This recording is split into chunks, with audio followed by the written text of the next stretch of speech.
Good morning. आज द्वादशी कला वर्ग में अध्याय 6 मानव दिवस भाग 1 प्रकरण मानव दिवस का अर्थ और प्रकार। तो आज हम मानव दिवस के बारे में अध्ययन करेंगे। मानव यानी मनुष्य, अधिवास यानी निवास करने का स्थान, यानी मनुष्यों के रहने का स्थान, उसको मानव अधिवास कहा जाता है।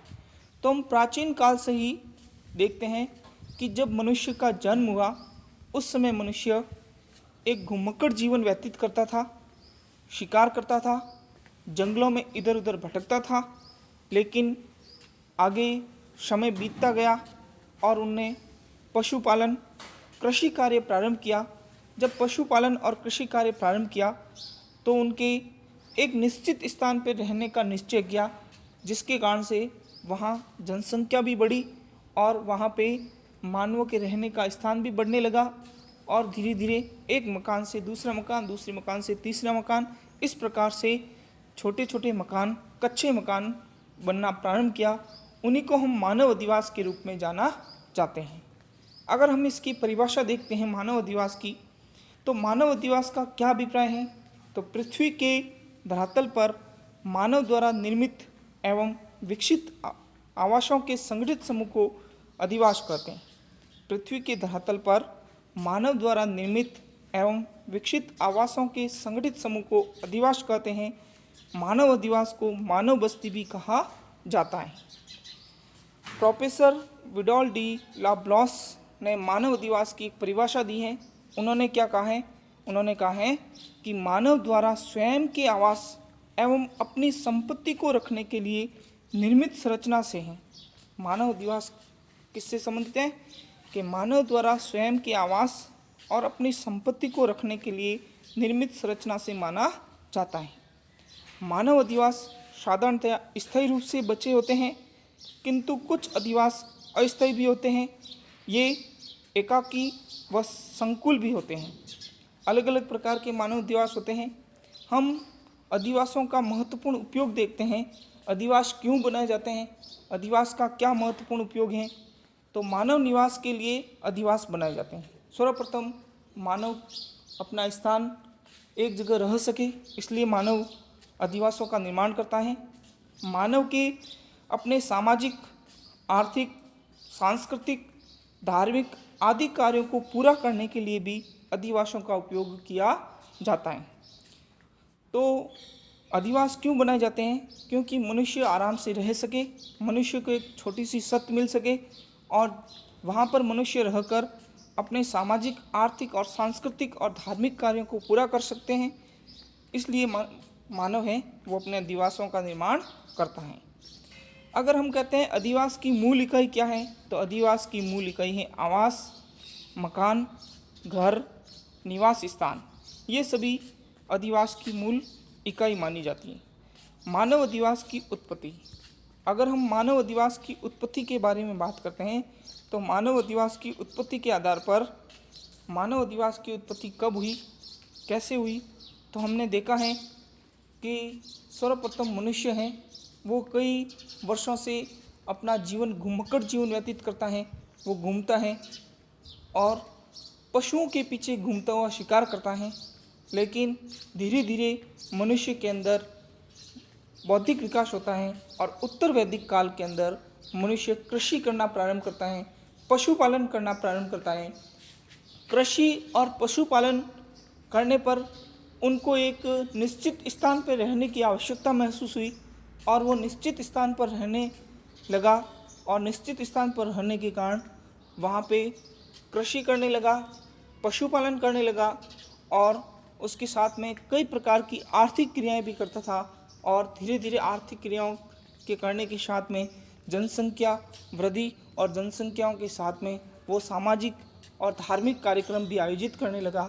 इसके कारण मनुष्य को अधिवास की आवश्यकता हुई। अगर हम उत्पत्ति के आधार पर अधिवासों को देखते हैं, तो अधिवास दो प्रकार के होते हैं। एक है अस्थायी अधिवास, एक है स्थायी अधिवास। अस्थायी अधिवास जो मनुष्य कुछ समय के लिए अपने निवास स्थान के लिए अधिवास बनाते हैं, जैसे आदिम प्रजाति हैं वो शिकार करने के लिए जहाँ जंगलों में जाते हैं वहाँ कुछ समय के लिए अधिवास का निर्माण करते हैं। उसी प्रकार कोई भी व्यक्ति अपने गांव से दूर होते हैं खेत, तो खेत में जब तक वो कृषि करते हैं तब तक वहाँ पे एक छोटी सी झोंपड़ी बनाई जाती हैं, तो वो भी अस्थायी अधिवास के रूप में जाने जाते हैं। ऐसे अस्थायी अधिवास जो स्थायी रूप से नहीं माने जाते हैं, इसमें कई प्रकार की प्रजातियाँ आएगी, आगे पढ़ेंगे हम। दूसरा है स्थायी अधिवास, जो मनुष्य अपने स्थान निश्चित करता है, वहीं रहता है, वहीं अपना गुजारा करता है, कहीं दूसरे स्थान पर नहीं जाते हैं, उसको स्थायी अधिवास के रूप में जानते हैं। अगर हम इसकी अलग अलग से अध्ययन करते हैं तो अस्थायी अधिवास यानी प्राचीन काल में मानव द्वारा कुछ अधिवास शिकार, मौसम की अनुकूलता, पशुचारण एवं सुरक्षात्मक दृष्टि से कुछ समय के लिए निर्मित किए जाते थे, जैसे नागा, किर्गिज, एस्किमो, बदूत, बुशमैन जनजातियों द्वारा निर्मित आवास अस्थायी आवास के रूप में जाने जाते हैं। जो नागा जनजाति हैं वो कृषि के लिए अस्थायी अधिवास बनाते थे। किर्गिज और एस्किमो ये ऐसी जनजातियां हैं जो अपने शिकार के लिए, एस्किमो हैं जो अपने वातावरण को अनुकूल बनाने के लिए, जैसे अत्यधिक सर्दी होती है तो वो अपने निवास स्थान के लिए एक बर्फ़ के अंदर इग्लू नाम का स्थान बनाते हैं और वो इग्लू नाम के स्थान पर रहते हैं। जब ठंड कम हो जाती है तो शिकार के लिए वो बाहर इग्लू से बाहर आते हैं और बाहर तंबू लगा देते हैं और तंबू में रहना शुरू कर देते हैं। ऐसे बुशमैन जनजाति हैं, वो भी अपने शिकार के लिए जंगलों के अंदर अस्थायी अधिवास का निर्माण करते हैं। इस प्रकार से जो आदिम जनजाति हैं वो सभी आदिम जनजाति अस्थायी अधिवास का निर्माण करते हैं। कोई कृषि करने के लिए, कोई शिकार करने के लिए, कोई अपने वातावरण को अनुकूलित करने के लिए और कोई पशु चारण के लिए वो एक स्थान से दूसरे स्थान पर जाकर अपना निर्माण, अस्थायी अधिवास का निर्माण करते हैं। तो इस प्रकार से स्थायी अधिवासों की उत्पत्ति कब और कैसे हुई, वास्तविक रूप में यह कहना कठिन है, किंतु विद्वान उत्तर पाषाण काल में स्थायी कृषि के साथ ही स्थायी किए जाने वाले अधिवासों की उत्पत्ति मानी जाती है। यह कहा जा सकता है कि मानव के विकास क्रम में जब से मानव समूह में रहने लगा तभी से स्थायी अधिवासों का विकास हुआ होगा और मानव अधिवास मानव की सभ्यता और संस्कृति के प्रतीक माने जाते हैं। तो स्थायी अधिवास कब प्रारंभ हुआ? जब मनुष्य उत्तर पाषाण काल के अंदर खेती करना प्रारंभ किया, पशुपालन प्रारंभ किया, उसी समय से स्थायी अधिवास प्रारंभ हो जाता है। किसी मानव बस्ती का स्थायित्व किस बातों पर निर्भर करता है, मानव बस्ती स्थायित्व का प्रमुख कारण क्या है, उसके बारे में हम अध्ययन करते हैं। तो सबसे प्रमुख कारण है स्थानीय संचित संसाधन।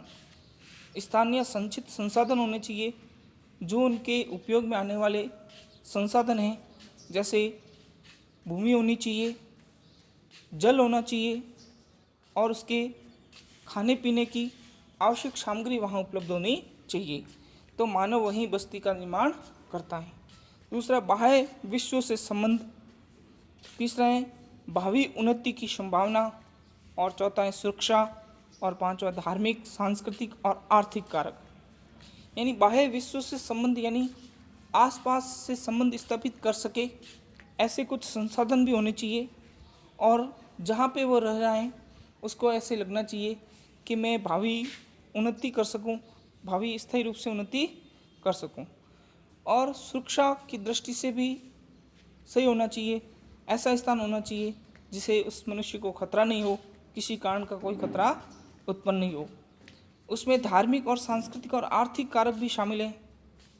इस प्रकार से मानव बस्ती का स्थायित्व के लिए ये 5 प्रमुख कारण माने जाते हैं। अब अगला प्रश्न उठता है, मानव अधिवास निर्माण के क्या उद्देश्य हैं?